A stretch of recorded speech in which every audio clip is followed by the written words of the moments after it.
नमस्कार, मेरे YouTube channel पर आपका स्वागत है। चलिए जानते हैं रवि प्रदोष व्रत की कथा के बारे में। श्री सूत जी बोले, हे विचारवान ऋषियों, आप शिव के परम भक्त हैं। आपकी भक्ति देखकर मैं व्रती पुरुषों की कथा कहता हूँ। एक समय की बात है, एक गांव में अति दीन दुखी ब्राह्मण निवास करता था। उसकी साध्वी स्त्री रवि प्रदोष का व्रत किया करती थी। उसके घर एक ही पुत्र रत्न था। एक समय की जिक्र है कि वह पुत्र गंगा स्नान करने के लिए गया। दुर्भाग्यवश मार्ग में चोरों ने उसे घेर लिया और कहने लगे कि हम तुम्हें मारेंगे, नहीं तो तू अपने पिता का गुप्त धन बतला दे।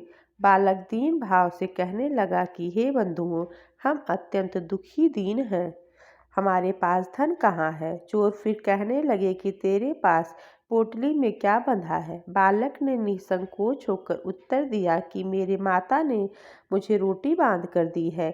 दूसरा चोर बोला, भाई यह तो अति दीन दुखी है, इसे छोड़ दो।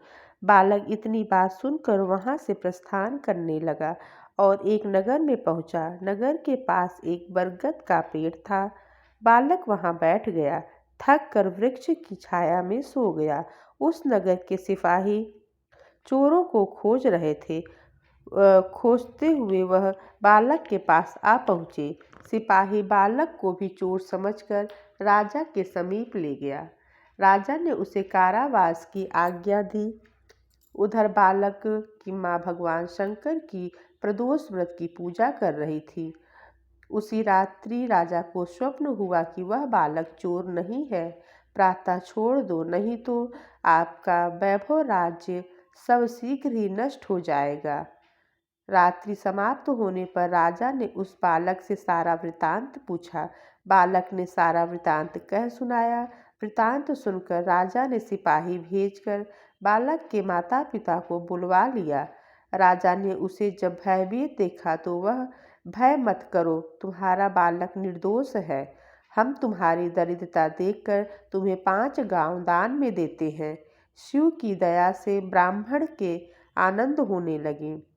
इस प्रकार से जो कोई इस व्रत को करता है उसे आनंद प्राप्त होता है।